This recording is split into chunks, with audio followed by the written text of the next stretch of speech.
Hello everyone, welcome to techkagaj. September 12 मा Apple event भएको थियो र त्यसमा एप्पलले आफ्ना केही नयाँ प्रोडक्ट्सहरु लन्च गरेको छ र आजको यो भिडियोमा हामी ती प्रोडक्टहरुकै बारेमा हेर्दै छौं।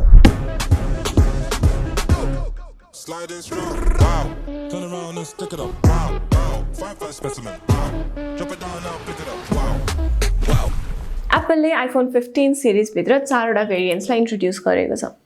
iPhone 15, iPhone 15 Plus, iPhone 15 Pro र iPhone 15 Pro Max। र यी चारवटामै भएका फिचर्सहरुलाई आज हामी कम्पेयर गरेर हेर्दै छौं। iPhone 15 र iPhone 15 Pro मोडलका बारेमा कुरा गर्ने हो भने दुईटैको डिस्प्ले भने हामी सिमिलर नै पाउँछौं।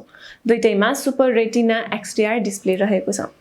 तर फेरि यसको डिजाइन हेर्ने हो भने यो दुईटामा अलिकति फरक छ। जस्तै iPhone 15 मा कलर इन्फ्युज्ड म्याट ग्लासको प्रयोग भएको छ भने iPhone 15 को Pro मोडलमा भने टाइटानियमको प्रयोग गरिएको छ। यसले गर्दा Pro मोडल अलि बढी नै लाइट वेटेड र प्रिमियम पनि देखिन्छ। पहिला iPhone 14 को भर्जनमा भने यहाँ स्टेनलेस स्टिलको प्रयोग गरिएको थियो जसमा हाम्रो फिंगरप्रिन्टको दाग बस्ने प्रब्लम धेरै नै हुन्थ्यो। तर अब यो iPhone 15 मा भने हामीले यो प्रब्लम फेस गर्ने छैनौं।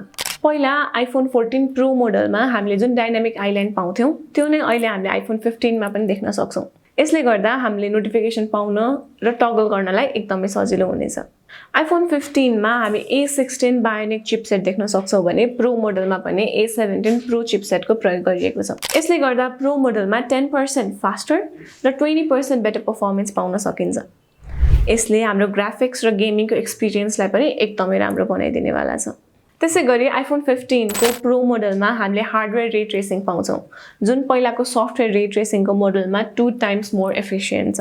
त्यस्तै यसमा भएको 16 कोर न्यूरल इन्जिनका कारणले हामीले अझै बेटर ग्राफिक्स देख्न सक्छौं। अब कुरा गरौँ iPhone को सबैभन्दा फ्यासिनेटिङ फिचरको बारेमा, यसको क्यामेरा। iPhone 15 र Pro मोडलमा हामीले उस्तै मेन क्यामेरा पाउँछौं जुन 48 मेगापिक्सलको रहेको छ। तर त्यो सँगसँगै तपाईले Pro भेरिएन्टमा भने टेलिफोटो पनि पाउनुहुन्छ। त्यसैगरी अप्टिकल जुमका बारेमा कुरा गर्दा हामीले iPhone 15 को भर्जनमा 2x सम्मको अप्टिकल जुम पाउँछौं भने Pro भेरिएन्ट भित्र पनि Pro मा 3x सम्मको र Pro Max मा पनि 5x सम्मको अप्टिकल जुम पाउन सक्छौं। त्यस्तै iPhone 15 सिरिजमा आएको एकदमै रमाइलो फिचर भनेको अटोमेटिक पोर्ट्रेट हो। अब तपाईले पोर्ट्रेट फोटोज खिच्नु पर्यो भने पोर्ट्रेटमा गइराख्नु पर्दैन, डाइरेक्टली क्यामेराबाट पनि खिच्न सक्नुहुन्छ। त्यसैगरी तपाईले यसरी क्लिक गरिसक्नु भएको फोटोलाई एडिट गर्दाखेरि आफुलाई मन लागेको अब्जेक्टलाई सिलेक्ट गरेर त्यसलाई ब्लर अथवा फोकस पनि गर्न सक्नुहुन्छ। हामी सबैले एकदमै वेट गरेर बसेको USB टाइप C चार्जरलाई अब एप्पलले आफ्नो आइफोनमा पनि लिएर आइसकेको छ। अब तपाईले आफ्नो आइफोनको लागि छुट्टै लाइटिङ केबल बोकिराख्नु पर्दैन। आफ्नो अरु डिभाइस चार्ज गर्न बोकेको USB टाइप C चार्जरले नै चार्ज गर्न सक्नुहुन्छ।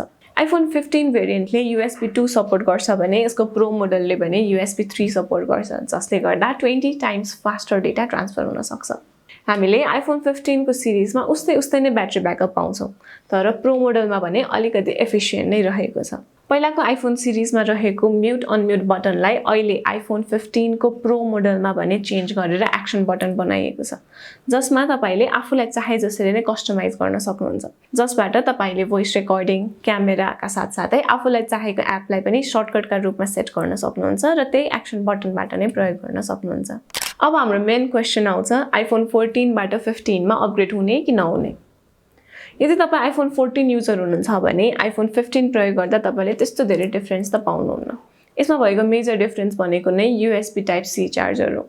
त्यसैगरी क्यामेराको परफर्मेन्समा अलिकति इम्प्रुभमेन्ट गरिएको छ र नचबाट डायनामिक आइल्यान्ड बनाइएको छ र त्यसैगरी तपाईले एक्सन बटनलाई प्रयोग गर्न सक्नुहुन्छ। यदि यी फिचर्सहरु तपाईलाई सामान्य नै लाग्छ भने तपाईले अहिले iPhone 14 सिरिज नै चलाइराख्दा पनि हुन्छ। तर यदि तपाई नयाँ आइफोन नै पर्चेज गर्ने सोचमा हुनुहुन्छ भने प्राइसको आधारमा iPhone 14 सिरिज र iPhone 15 सिरिजमा खासै धेरै डिफरेन्स नभएकाले iPhone 15 सिरिज नै पर्चेज गर्दा बेटर हुन्छ। iPhone सँगसँगै एप्पलले AirPods Pro को सेकेन्ड जेनेरेसन पनि लन्च गरेको थियो जसमा USB टाइप C चार्जर नै इन्ट्रोड्युस भएको छ।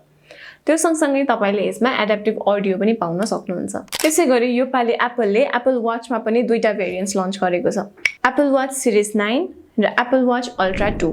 यो दुईटै भेरिएन्ट्समा हामीले हाम्रो औँलाबाट नै कन्ट्रोल गर्ने फंक्सन पाउँछौं। तपाईले थम्ब र इन्डेक्स फिंगरलाई ट्याप गरेर नै भोइस कल उठाउने, त्यसै गरी क्यामेराबाट फोटो खिच्ने, स्टप वाचलाई अन एन्ड अफ गर्ने, म्युजिक अफ अन गर्ने आदि गर्न सक्नुहुन्छ। त्यसै गरी यो दुईटै भेरिएन्ट्समा ब्याट्री लाइफलाई पनि इन्क्रिज गरिएको छ। र अब ब्राइटनेसको कुरा गर्ने हो भने एप्पल वाचको सिरिज 9 मा हामीले 1 निटदेखि 2000 निटसम्मको ब्राइटनेस पाउँछौँ भने एप्पल वाच अल्ट्रा 2 मा भने हामीले 3000 निटसम्मको ब्राइटनेस पाउन सक्छौँ।